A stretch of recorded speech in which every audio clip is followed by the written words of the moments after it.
Prestasinya dari teman-teman sedikit saja saya ingin menambahkan, nanti mungkin bisa dilengkapi oleh Mbak Ellen gitu. Tadi Mas Hafid dari Polines tentang apa yang saya sebut sebagai ini adalah roadmap cara beragama Islam yang benar gitu, kira-kira begitu. Nah, saya ingin menyampaikan begini, bukan klaim kebenaran yang kemudian akhirnya menganggap yang lain salah, bukan dalam konteks itu saya memahami. Jadi bukan Islam yang benar dan yang lain salah, tidak dalam konteks seperti itu, tetapi bahwa ini adalah cara-cara bagaimana kita memahami keislaman, dan kita mesti harus meyakini bahwa ini cara Islam yang benar. Karena kalau kemudian kita meragukan cara Islam kita yang benar, maka akan terus memunculkan pemahaman-pemahaman yang salah yang kemudian akhirnya menjadi kesadaran bersama. Saya khawatir perilaku ekstremis ini menjadi kesadaran bersama, menjadi common sense. Ini menjadi repot. Sekarang itu perdebatan ketika ada status, misalnya status tentang tentang ini ya. Taruhlah kemarin tentang yang di Mabes. Kemudian ternyata tidak sedikit yang mendukung, tidak sedikit yang kemudian membuli Polri. Tidak sedikit ternyata yang kemudian menganggap bahwa itu adalah rekayasa dan seterusnya. Ini repot. Sehingga kemudian kalau kemudian kesalahan itu dianggap benar dan diakui, dibenarkan oleh banyak orang, maka bisa jadi itu menjadi kesadaran bersama bahwa itu adalah benar. Nah, ini yang repot. Maka sekali lagi saya tadi menawarkan bahwa ini adalah paling tidak menjadi peta jalan kita memahami Islam yang benar, ya mesti harus kita yakini bahwa memang apa yang kita akui, kita yakini, kita alami, kita amalkan, Islam yang moderat, Islam yang wasatiyah, Islam yang rahmatan lil alamin, ini adalah sebagai sebuah kebenaran. Jadi dan kita harus menganggap betul bahwa memang perilaku ekstremis adalah sesuatu yang salah. Kalau kita sendiri melihat perilaku ekstremis itu adalah sesuatu yang masih bisa didebatkan, ya repot. Ya akan meragukan lagi. Nah, maka tarikannya kepada penanya yang kedua tentang bagaimana kemudian menjembatani pemahaman moderat dengan ekstrim ini. Saya pikir memang negara sudah cukup adaptatif lah terhadap semua anak bangsanya begitu. Bagaimana memberikan ruang dialog. Sayangnya kemudian ketika ruang-ruang dialog itu disfungsi gitu, tidak memiliki makna. Ruang-ruang dialog kita yang formal itu kemudian memang menjadi kaku, tidak seegaliter proletar tadi yang disampaikan oleh Mas Khairul, tidak senyaman kita duduk bareng dalam komunitas tikar pandan atau apa misalnya, enggak, tapi memang menjadi sangat formal, positivistik, itu yang enggak menarik memang. Nah, maka saya pikir masih terus harus diupayakan, karena begini, menjadi ekstrim itu, menjadi pengantin itu saya pikir tidak serta-merta bahwa urusan kesalahan keberagamaan. Tidak semata-mata itu, tidak melulu kesalahan pemahaman dia terhadap agamanya, tidak. Karena banyak faktor, politik, sosial, ekonomi, budaya, ya, karakter masyarakat, lingkungan. Orang yang kemudian nyuwun sewu sejak awal lahir dan dibesarkan di pesantren tradisional yang tadi disampaikan oleh Mas Khairul, saya pikir akan memahami Islam itu menjadi sangat moderat, sangat indah, sangat egaliter. Berbeda kemudian orang yang dilahirkan dalam komunitas yang agak terbatas pemahaman keagamaannya, kemudian akhirnya tiba-tiba nyuwun sewu, karena ini beberapa survei menunjukkan, misalnya ikut di rohanian Islam, di rohis misalnya begitu, sehingga kemudian mendapatkan pemahaman keagamaan yang agak berbeda, mesti akan melahirkan pemahaman yang berbeda pula dengan komunitas yang pertama tadi. Nah, saya pikir memang keterbukaan di dalam dialog itu menjadi penting, sehingga ruang-ruang dialog itu dilakukan dengan tanpa kecurigaan. Nah, maka dalam level akar rumput saya pikir masih bisa, dalam komunitas-komunitas sosial saya pikir masih bisa, tetapi problemnya adalah ketika kemudian ide ekstremis ini ternyata tidak serta-merta dari basis masyarakat sosial kita. Ternyata ada yang mengendalikan, ternyata ada yang mendesain, ternyata ada kepentingan global, ternyata ada taruhlah kemudian ide seperti Arab Spring ketika kemudian kita melihat dunia Arab yang mau diuji coba di Indonesia. Ini kan repot. Jadi artinya negara juga saya pikir harus kuat dalam konteks ini, bahwa menjaga kedaulatan negara, menjaga keamanan, saya pikir itu menjadi harga mati. sehingga ruang dialognya itu tetap dilakukan dalam komunitas-komunitas masyarakat kita, tetapi juga negara juga harus menjamin keamanan sehingga kemudian ini bisa kita carikan jawabannya gitu. Kalau kemudian negara itu abai dan membiarkan sementara kita juga kemudian kalah di dalam kampanye perdamaian ini nanti habislah kita. 20-50 tahun yang akan datang Indonesia tinggal cerita ketika kemudian kita tercerai-berai di dalam pemahaman keagamaan yang salah seperti apa yang terjadi di dunia Arab saat ini. Itu saja saya pikir tambahannya. Terima kasih. Saya kebetulan adalah koordinator nasional Perkumpulan Homeschooler Indonesia. Jadi homeschooler itu adalah keluarga-keluarga yang memilih tidak menyekolahkan anak. Jadi anak saya 3 tidak ada yang sekolah. Selama beberapa bulan terakhir ini kami melakukan diskusi tentang pendidikan. Yang terakhir kami bahas itu buku Sekolah Itu Candu, karyanya Pak Rum Topati Masang. Ya. Jadi di sesi pertama itu sudah dibahas tentang mengapa sekolah itu disebut candu gitu kan. Itu kan mengingatkan kita kepada ungkapannya Karl Marx gitu kan ya, bahwa agama itu candu gitu. Kenapa disebut candu? Karena ada ketidaksadaran kolektif di situ kan. Jadi orang itu, keluarga-keluarga itu sebenarnya udah banyak yang gerah dengan sekolah tapi nggak punya alternatif lain gitu. Karena mau nggak mau gitu harus sekolah. Nah, sekolah ini kan dibentuk di era industri ya, sekolah modern sekarang ini. Kepentingannya adalah untuk menghasilkan tenaga kerja secara massal gitu. Sehingga modelnya ya persis kayak pabrik gitu kan, ada loncengnya teng teng teng masuk, terus nanti teng teng teng keluar kayak gitu. Terus diseragamkan semuanya, ada standarisasi. Gitu.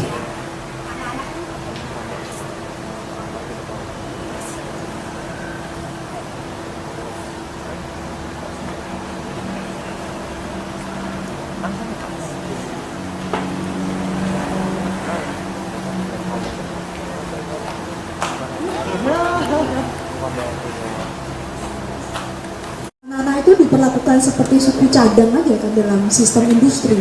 Jadi itu salah satu hal yang problematis. Kepribadian si anak, kebebasan berpikir si anak itu tidak dikembangkan gitu. Karena kalau orang pekerja itu kalau terlalu kritis berbahaya. Protes terus nanti kan, jadi kan dibuat taat. Jadi itu sudah banyak yang meneliti ya, kayak Barbara Lay tahun 1999 itu meneliti bahwa jangankan siswanya, gurunya saja dilatih untuk taat. Jadi terutama di era Pak Harto ya, itu guru kalau berani protes itu langsung dimutasi kan gitu. Siswa pun dibuat untuk tidak berani bersikap berbeda. Jadi mengikut kepada apa kata otoritas gitu kan. Nah, ini nanti berkelindan dengan isu keberagamaan juga, sehingga kemudian sikap kritis itu tidak lahir gitu, tidak terlatih, tidak terbentuk selama proses persekolahan. Nah, itu sebabnya kalau di rumah kami anak-anak saya belajarnya filsafat, belajarnya logika, belajarnya tentang psikologi dan seterusnya. Jadi supaya ngerti mengapa orang berpikir begini dan bagaimana kamu menentukan kamu setuju atau tidak setuju, bagaimana kamu menyusun argumenmu untuk menyatakan apa sikapmu dan seperti itu. Itu kalau nggak dilatih dari kecil agak susah gitu. Kalau sudah terlanjur, karena kan secara neurologis yang paling menentukan itu masa remaja. Jadi kalau kayak teman-teman semuanya kayaknya masih banyak yang remaja ya. Remaja itu artinya masa pembentukan prefrontal cortex itu sampai umur sekitar 25 tahun. Itu kemudian mapan, otaknya itu sudah mapan. Jadi masa yang paling cepat perubahan itu adalah mulai puber sampai umur 25 tahun. Apa yang dikerjakan secara rutin terus-menerus pada umur itu akan menjadi karakter. Jadi kalau pada umur itu isinya adalah nonton video game ya maka atau main video game maka itu akan menjadi karakter. Kalau pada momen itu tereksposnya kepada video-video kekerasan ya itu yang akan menjadi bagian dari karakter. Maka sebetulnya masa ini penting sekali ya. Mulai sebenarnya masa kecil pun penting, tapi terutama penentunya itu di masa remaja. Nah, jadi ketika anak-anak tidak dibiasakan berpikir kritis sampai dengan lulus sekolah, apalagi sampai selesai kuliah, itu tidak dilatih berpikir kritis, agak sulit membetulkannya itu karena sudah sinapsisnya itu menguat gitu. Ibaratnya kalau jalan tadinya jalan setapak itu udah jadi jalan tol, mau bongkarnya lagi itu akan lebih sulit dibandingkan kalau sudah dari awal dibangun ke arah yang tepat gitu.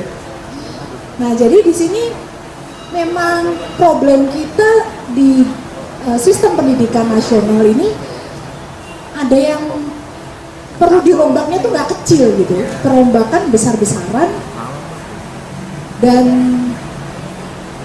ini semakin genting karena kita memasuki zaman yang berbeda ya. Jadi kalau dulu sekolah kita tuh dibentuk di era kelangkaan informasi. Kemarin kami barusan ngobrol itu dengan Mas Sabran MDP ya. Kelangkaan informasi sehingga satu guru muridnya banyak. Dan kalau seperti dulu kepada para kiai kan muridnya yang mendatangi guru karena saking sedikitnya guru. Jadi murid-murid itu mendatangi guru. Sekarang zamannya sudah berubah. Gurunya yang mendatangi murid lewat YouTube, lewat Facebook, lewat Instagram, lewat macam-macam medianya, WhatsApp dan seterusnya.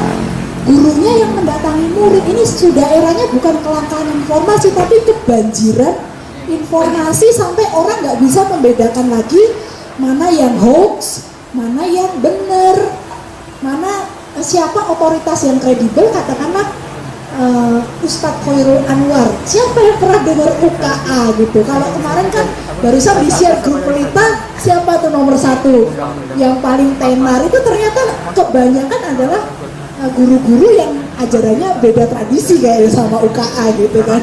Nah ini, tapi masyarakat awam mana bisa membedakan karena saking banyaknya informasi, mereka nggak tahu mana lagi yang bisa dipercaya, mana tidak. Pokoknya asal mengutip kitab suci kan ya sudah ketok apa gitu kan ya, nah, udah diikuti aja gitu. Jadi sekarang yang dibutuhkan adalah bagaimana membantu masyarakat itu melakukan kurasi informasi, membedakan siapa guru-guru yang bisa diikuti dan siapa guru-guru yang akan riskan gitu untuk diikuti. Ya ini mestinya kerja bareng semua ya negara yang harus ikut di situ. Mungkin organisasi-organisasi pemuda seperti Ansor, mungkin di kampus-kampus semuanya harus bekerja sama.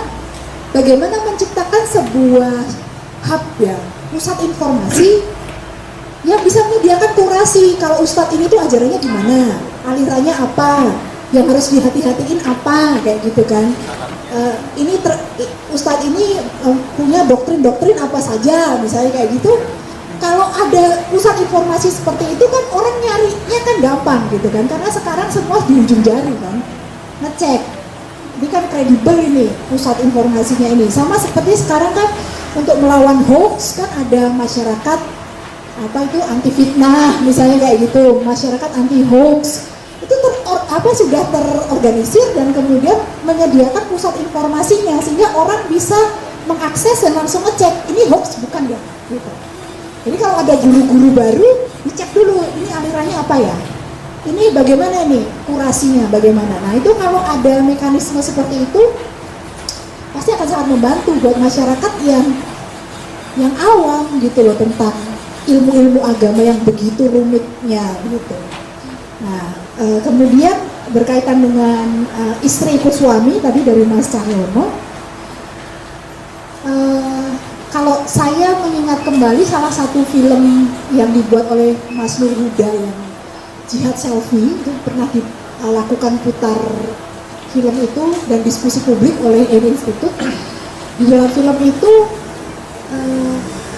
apa sih yang bisa membuat seorang yang sudah relatif terradikalisasi bisa membatalkan diri untuk menjadi pengantin, ibaratnya kayak gitu kan, untuk ikut. Waktu itu kasusnya adalah seorang mahasiswa Aceh yang kuliah di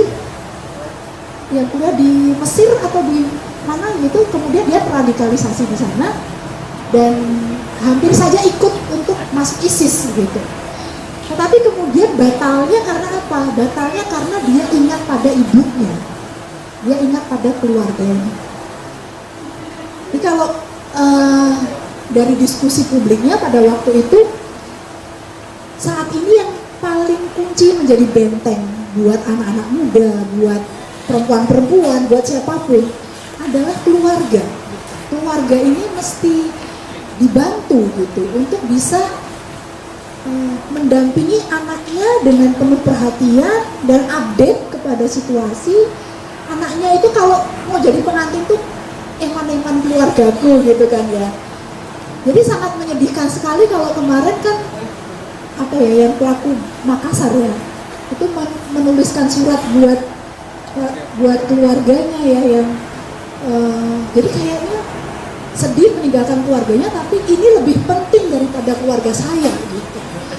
Nah ini kan berarti ada sesuatu yang hilang gitu ya. Nah kedekatan anak dengan keluarga ini juga menjadi suatu PR, tantangan buat zaman kita sekarang, karena lembaga keluarga ini semakin rapuh gitu. Salah satunya ya, yang menurut para peneliti itu sangat membuat keluarga-keluarga sekarang rapuh adalah antara lain suami kerja di kota A, istri kerja di kota B, misalnya kayak gitu. Itu bagaimana mau mendidik anak-anaknya secara optimal, kan sulit gitu. Kemudian jam kerja yang panjang, dan kemudian ketika ada trauma di dalam keluarga tidak dipulihkan, sehingga kemudian berlanjut banyak sekali yang berakhir pada perceraian. Nah, keluarga-keluarga yang rapuh ini membuat anak-anak itu tidak secure secara psikologis, sehingga mereka mencari pengakuan, mencari pembuktian dari tempat yang lain. Nah itu yang kalau saya dengar beberapa cerita itu yang diberikan gitu, oleh kelompok-kelompok. Ibaratnya tuh kalau di pelecehan seksual itu kan ada grooming. Sebelum dilakukan pelecehan kan orangnya grooming dulu, pendekatan dulu, baik-baik dulu, sampai dapet. Nah terus baru terjadi kekerasan seksual atau pelecehan seksual. Nah di dalam proses persiapan calon pengantin dan lain-lain yang saya dengar juga ada unsur itu ya, ada unsur grooming. Didekati dulu, dipacari dulu, diapain dulu gitu kan, deket, terus kemudian dipenuhi kebutuhan emosionalnya, sehingga otak rasionalnya udah nggak bisa mikir lagi. Kan tadi kita bicara tentang manusia itu ada sisi rasional, ada sisi emosional, dan kalau emosi sudah bicara, rasio itu diam. Rasio itu malah membenarkan emosi. Itu makanya bahayanya budak-budak cinta ya. Kalau sudah emosi bicara, itu rasio malah akan membenarkan, bukannya akan mengcounter apa kata emosinya. Ini membentengi keluarga-keluarga, memberikan pendidikan emosional, bukan hanya pendidikan akademis intelektual, itu menjadi sangat penting untuk ketahanan anak-anak kita, perempuan-perempuan kita ya, laki-laki kita juga, semua supaya bisa lebih rasional di dalam berpikir. Silakan Mbak Galia.